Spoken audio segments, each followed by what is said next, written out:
circunstancias, si te parece, Antonio, para poder conocer como diferentes perspectivas del mundo político argentino, cómo tienen mirada en esto, en alguien que integró el bloque de La Libertad Avanza, al menos en la legislatura de la ciudad. El legislador Eugenio Caciles con nosotros. Gracias por venir. No, muchas gracias por invitarme. Fuiste muy cercano de La Libertad Avanza y ahora están en una lejanía. En sus orígenes, muy al principio sí, digamos, éramos muy pocos, un equipo reducido y semanalmente nos juntábamos Ramiro Marra, Karina Milei, Javier Milei y yo, y armábamos más que nada las cuestiones estratégicas y el equipo. ¿Te sorprende esto que está pasando ahora? No. ¿Por qué? Porque conocí de cerca cómo fue la toma de decisiones, más allá de entrar en si hay un acto de corrupción por detrás, que esto lo tiene que resolver la justicia, no todos los demás, por lo menos es turbio. La toma de decisiones siempre fue muy autoritaria, motivo por el cual yo me fui sintiendo cada vez más lejos y la verdad que muchas veces sin fundamentos en esa toma de decisiones para lo que fuera. A mí me duele mucho ver todo lo que estamos viendo porque era un proyecto que arrancó con algunas premisas claras, era luchar contra la casta, en defensa de la transparencia, baja de impuestos, y nada se cumplió. O sea, y la verdad que la sociedad hoy, cuando hablas con la gente, incluso aquellos que todavía votan a Milei, sienten este vacío en la dirigencia política que supuestamente un outsider venía a cubrir, y hoy lo que sostiene de alguna manera La Libertad Avanza es que del otro lado no hay nada consolidado. No porque sean buenos, sino porque no encuentran nada enfrente, y eso a mí me desilusiona y me imagino que es lo que le pasa a toda la gente, ¿no? Fernando, había una avidez desde el principio de juntar plata para la campaña de Milei. ¿Te acordás que hubo denuncias en Neuquén, Río Negro, que después algunas se probaban, otras no, pero finalmente Milei llegó al gobierno? Sí. ¿Vos notás hoy que una suerte de avidez de conseguir fondos para la campaña de este año? Mira, yo estoy muy lejos, arranco esto, perdón, no lo aclaré, pero me parece que es valioso aclararlo. Yo hace 6 meses me fui de La Libertad Avanza y me vengo parando muy enfrente de estas cosas ya desde el año 2021, por eso fui cada vez estando más relegado, digamos, del espacio. ¿No te gustaba que hagan caja? No me gustaban, ni siquiera era solo la prioridad eso. Por supuesto que está mal de la forma en que yo sí sé que se hicieron algunas cosas. ¿Cuáles? Pero sobre todo, la toma de decisiones a la hora de poner personas que había, gente formada, de verdad, idónea y que tenía ganas de vincularse a la cosa pública para transformar la realidad, y después personas que aparecían sin ninguna explicación, con 30 años de fracaso en su espalda. En la lucha contra la casta planteaban, mira, yo no conozco a Emilio Campos, por ejemplo, que era quien armó el plan de gobierno económico de Javier Milei, y supuestamente que iba a llevar adelante la dolarización. Yo no estaba de acuerdo con la dolarización, sí con otros conceptos del espacio, pero bueno, había gente seria que estaba formando en eso. Cuando llegó el momento pusieron a Sturzenegger y a Toto Caputo. ¿Te sorprendió? ¿Cómo? ¿Te sorprendió? Sí, y como Patricia Bullrich, y como Scioli, porque si no parece que es con un espacio u otro. Scioli, Mariano Cuño Libarona, 30 años de fracaso en Argentina. Francos. Sí, la verdad que Guillermo Francos... palo de la política. Sí, pero Guillermo Francos estaba me parece, me parece que nunca estuvo en un rol tan protagónico como todos los demás, y con fracasos tan comprobados como todos los demás, y 30 años de fracasos, y llegó el momento de ir a discutir contra la casta y teníamos a gente sentada ahí. Entonces, esa toma de decisiones era extraña. Y después, que fue mi primera discusión fuerte, donde más incómodo me sentí, cuando fue el momento de la integración de listas, que a mí no me interesaba, no propuse nadie, de hecho, en ese momento ya, pero cuando veía a las personas que venían y decía, pero hay gente que está preparada y formada, íbamos a hacer algo distinto, terminó siendo lo mismo de siempre, y era el amigo de uno, el amigo del otro, el que tiene estructura, para decirlo de una manera, porque yo para decir que agarraban recursos no tengo pruebas, pero sí decir que se basaban en temas como la estructura y el aparato y conceptos. Claro, que puede acarrear. Claro, que trae, que tiene, y vos decís, son conceptos que no tienen nada que ver con esto nuevo que se planteaba, pero volviendo a lo que está pasando ahora y lo que a mí me hizo lanzar mi espacio de transformación y que se termina de consolidar en este momento es muchas cosas que se sospechaban, se empiezan a materializar, y falta algo que es lo más importante. Cuando alguien se equivoca, el otro día el presidente yo lo escuchaba de alguna manera no pedir disculpas, sino decir que se equivocaba, que para mí también es grave. No veo la vocación de esclarecer nada. Pero vos le creíste, justo yo te iba a preguntar eso, ¿vos le creíste en la entrevista al presidente? Yo creo ¿Qué le creíste, que no le creíste? Eso quería separar un poco, y no sé si es que está mintiendo o no, pero sí digo, le creo que no veo al presidente buscando alguna cosa, un beneficio personal atrás de lo que hizo, y que probablemente le dijeron que esto era... Primero me parece grave que no entienda lo que es una criptomoneda un presidente que se jacta de ser un destacado economista y que durante años asesoró empresas. Me cuesta creer esa parte, pero no creo que haya una mala intención ni un beneficio personal del presidente. Sí creo que su entorno tuvo un beneficio directo, sí creo que el presidente es necesario que aclare, y me parece raro que al día que estamos no lo haya aclarado, cuál es la cadena de vinculaciones. Digo, por ejemplo, si veía recién en el informe que algo que me lo habían contado, pero viste que es difícil de creer y todavía dudo porque un chat entre dos personas necesita una profundidad más concreta y una prueba más palpable, pero realmente saquemos ese dato de la hermana del presidente acusada por esta persona, pero si la hermana del presidente recibió 6 veces a esta gente, 5, 4, lo que fuera, en la Casa Rosada, en el momento tendría que dar una explicación, porque no es la hermana del presidente nada más. Es la secretaria general de la presidencia. Que claramente en un ejemplo de casta no tendría que suceder, ¿no? Que la hermana sea la secretaria general de la presidencia. Pero bueno. Primer decreto fue. El tema es que ¿quién tamiza las reuniones con el presidente? Porque realmente se da que hay un grupo que va tamizando y eligen al mejor, y por lo menos googleás. Sí, acá lo que se ve, se nota, algo que nosotros también venimos de nuestro espacio reclamando. Creemos que el presidente Milei tuvo aciertos. En su gestión hubo aciertos del gobierno, algunos.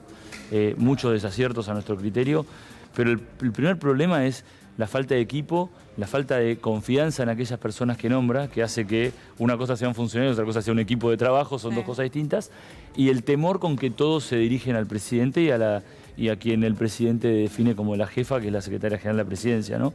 En un formato extraño, porque por supuesto cuando no vota en presidente cree que el jefe es el presidente y debiera ser así, pero ambos dos le infringen un temor a los funcionarios que hace que, primero, no ejerzan sus funciones, que es peligrosísimo para el país, hace que todo sea lento, y después que cuando alguien piensa distinto simplemente es expulsado. Entonces, digo... Caseles, pero quiero retomar lo que dice el gallego, que creo que apunta a quién es la persona que realmente chequea a quienes se acercan al presidente, si tienen seriedad, si son idóneos para, por ejemplo, presentarles un proyecto cripto. Están en Google, por lo menos. Yo creo que hay... perdón, tomo la pregunta y trato de a unirlo con el concepto porque quería llegar ahí. Digo, me parece, al no haber un equipo que se anime y todo, capaz hacen esa investigación y caen en saco roto, porque la decisión la toma probablemente directamente el presidente o la secretaria general de presidencia y no hacen caso a todo asesor que haga una investigación previa. Digo, esto no está respaldado solo por lo que yo digo, sino por lo que el otro día dijo el presidente. Sí, no me interiorizo. Que de hecho pasó. Claro. Que el día previo a esto, el tuit que publicó Milei, ya le estaban advirtiendo cuidado con esto. Y él dijo, no me interioricé. Claro. Entonces, digo, y aparte, salgo un segundo de este foco y quiero decir algo que es importante, mirá, y que no tiene nada que ver, y me va a decir, no tiene nada que ver. Yo, justo casualmente, cuando pasó esto, estaba en Mendoza. Entonces, hablé con sectores vitivinícolas, fruteros, el turismo. Todos los sectores están destruidos. Todo el país está viviendo una crisis feroz porque el presidente que iba a bajar impuestos no bajó un impuesto y el dólar vale lo que vale. La gente me dice, pero vos tenés un dólar distinto. No importa el precio del dólar si vos sos condescendiente con los impuestos que cobrás. Ahora, el combo está asesinando a todos. En simultáneo a eso, la preocupación del presidente es lanzar una criptomoneda respaldada por la nada. Entonces digo, la sociedad está viviendo esta falta de seriedad y transparencia con mucho sufrimiento y angustia. Esto es lo que como peor... si Milei no conociera la realidad que vos viste Sí, en Mendoza. eso seguro que no lo conocen, seguro. Eso no tengo ninguna duda, como tampoco la de los jubilados, que hablás con los jubilados, como también el sector del Ministerio de Desarrollo Social, Secretaría de Desarrollo Social o lo que fuere, que hablás con la gente y dice, bárbaro, hay que ajustar un montón de cosas, pero dejaron de llegar bolsones, los chicos hoy no comen en los barrios más humildes del interior del país, revuelven bolsones, y el presidente hoy cree que no es necesario aclarar quién estaba en la cadena de la barbaridad que dijo, que quienes lo juzgan terminan siendo funcionarios de su propio gobierno y no una comisión especial del Congreso. Digo, les pregunto a ustedes y con honestidad, si cualquiera de ustedes viera en un equipo de trabajo ustedes que se comete un error tan grande y ustedes son cara de eso, ¿cuál sería su primer interés? Que la situación se esclarezca. Sí, obvio. Acá en ningún momento vemos la vocación de que algo se esclarezca. Y me atrevo a decir algo en más. la entrevista no la viste, digo, más allá de que trascendió después. No, me indigno, no estoy en condiciones de ver eso porque, ¿cómo me entero? A ver, yo estaba trabajando en ese momento, mañana hice una sesión importante en la Ciudad de Buenos Aires, pero yo estaba en una serie de reuniones, salgo y me dicen, ¿viste lo que pasó con esto? ¿Qué pasó? Obviamente lo primero que vio no el país, tipo Latinoamérica por lo menos, y si no gran parte del mundo, que están poniendo foco en esto, Estados Unidos principalmente, es el recorte donde se nota que era una entrevista que no sé si era toda pautada, pero por lo menos que tenía la posibilidad de interrumpirla y cortarla como quisieran. Entonces, digo, yo... Pero si a uno, mí, si a uno eso lo... no me preocupa tanto, la verdad, el rol de periodista. No voy sobre el periodista, No, voy pero sobre el quiero decir, presidente yo. No, lo que dijo él, por ejemplo, que no reconoció que se equivocó. Claro, A la eso iba poca yo. autocrítica. Eso es, porque... Sí. Antes apuntaba ahí, pero te quiero agregar un dato que para mí es importante. Perdón que vaya esto. No, sí, sí. Yo vine hoy acá y les agradezco mucho la invitación. Capaz no soy una persona tan conocida y tener un espacio tan importante para mí es relevante. Digo, yo no pregunté qué me van a preguntar, qué me van a decir, puedo recortar, porque estoy seguro de quién soy y me acompaña la verdad, digamos. Bueno, nosotros también, ¿eh? No, O sea, no. yo creo que tanto Diana como Sí, yo sí. no admitiríamos que alguien se mete en la nota. No, Digo, digo, a ver, no tengo dudas. No la conozco Queda mucho a a la Diana, vista. pero me parece que no permitiríamos que No. alguien se No, meta en una no, nota. Creo que hay una personalidad que tiene cada Sí, periodista y hay una exactamente. ideología que uno la mantiene, por más que sea, no digo condescendiente, sea amable en la No, nota. y pero honestidad intelectual. con el, claro, Mirá, y con yo no el- con el conozco, trabajo. al periodista Jonathan, la verdad que no lo conozco y no voy a caer sobre él porque Yo tampoco. interpreto, y Lo voy a ser conozco y no honesto, voy a caer. y hablo con sinceridad, digo, estás haciendo una entrevista a un presidente, el mundo está mirando, digo, no sé la presión que siente del otro lado porque no son mis zapatos y no entiendo cómo funciona. Lo que sí digo es que un funcionario que le habla a un país en un momento tan sensible lo tiene que acompañar la sinceridad, la verdad, y tiene que ser en vivo la entrevista. Casi. ¿Sabés qué pensaba yo? Si vos tenés la cola limpia, lo dije ayer, por eso lo repito, hablás por cadena nacional. Eso era la segunda parte que te iba a decir. Digo, se acabaron las conferencias de prensa, nosotros tenemos un vocero presidencial como Adorni, a quien no conozco tampoco, digo, que se jactaba y sonreía cuando reducían y echaban empleados públicos, y ahora cuando llega el momento de dar explicaciones no da conferencia de prensa. Hace un mano a mano en un canal donde se siente cómodo. Ese tipo de cosas la sociedad también las mira. Están subestimando a una sociedad que hoy está angustiada, preocupada, que necesita explicaciones y sobre todo votó un presidente que planteaba, y yo me hago cargo por lo menos de los postulados porque creíamos en eso, una lucha contra la casta, transparencia y un montón de datos que hoy se están cayendo a una velocidad que la sociedad no estaba preparada y que lo está viendo con angustia y no es por el presidente. Yo a Javier Milei como persona puedo hablar, opinar. Yo entiendo que la persona que decide entrar en la política y tener un cargo se tiene que dedicar full time a eso y tiene que tener una vocación. Y esa vocación es la que esperaba la sociedad y hoy no encuentra, hoy lo sufre con angustia porque no de un norte. Se perdió ese rumbo para los votantes. Estamos en de él. año electoral y es la mayor herramienta de la democracia. Me gustaría abrir a la mesa, que seguramente varios quieren preguntarle también a usted, Casieles. Marcos creo que quería tener una pregunta. Efectivamente, Eugenio, te escuchaba y sé que en la ciudad de Buenos Aires hubo situaciones que están bastante relacionadas con lo que estás describiendo a nivel nacional. Me interesa eso porque me parece que la ciudad es una especie, primero, de caja de resonancia de otras cosas que suceden, pero también creo que en este caso es una muestra de lo que pasó a nivel nacional, ¿no? Sí, de hecho, ¿cómo estás? ¿Todo ¿Cómo bien? te va? De hecho, si nos acordamos bien, la carrera política de Milei arrancó en la ciudad de Buenos Aires, fue candidato por la ciudad y su primer legislador fue Ramiro Marra y su segunda diputada Villarruel. Digo, porque es importante entender que después, a la hora de continuar, hasta el 23 que ganaron, siguió manteniendo su equipo, el jefe de gobierno Marra, vicepresidente Villarruel. De hecho, de esa lista no queda casi nadie dentro de la... De hecho, Mondino estaba en la lista del 23. Oscar Sago. Oscar Sago. La realidad es que cuando nosotros entramos a la legislatura con esta nueva incorporación de legisladores, bueno, renové yo, que yo venía de otro espacio, y Alifraco, y Pilar Ramírez, y Sandra Rey, nos sorprendimos mucho que venía siendo jefe de bloque Ramiro Marra con una buena gestión, la verdad, digo. Y una persona que estaba haciendo las cosas como se las pedía a Milei y con la capacidad de hacer que las cosas funcionen y todos nos lleváramos bien y haya un bloque unido que no pasaba en ningún lugar del país dentro de la Libertad Avanza. Y una mañana nos enteramos por una nota que había pedido el cambio de presidencia de bloque un grupo de diputados que decían que de la Casa Rosada les exigían que pusieran una persona que nunca había estado en una legislatura, que venía de varios espacios políticos, todos muy sorprendidos. Y así arrancó la Libertad Avanza. ¿Y a quién le atribuyen ese mensaje? Karina Milei. No, a mí me dijeron que Karina Milei llamó a los diputados, los citó en Casa Rosada. A mí nunca me llamó, yo del 2021 a esta parte nunca hablé con Karina Milei.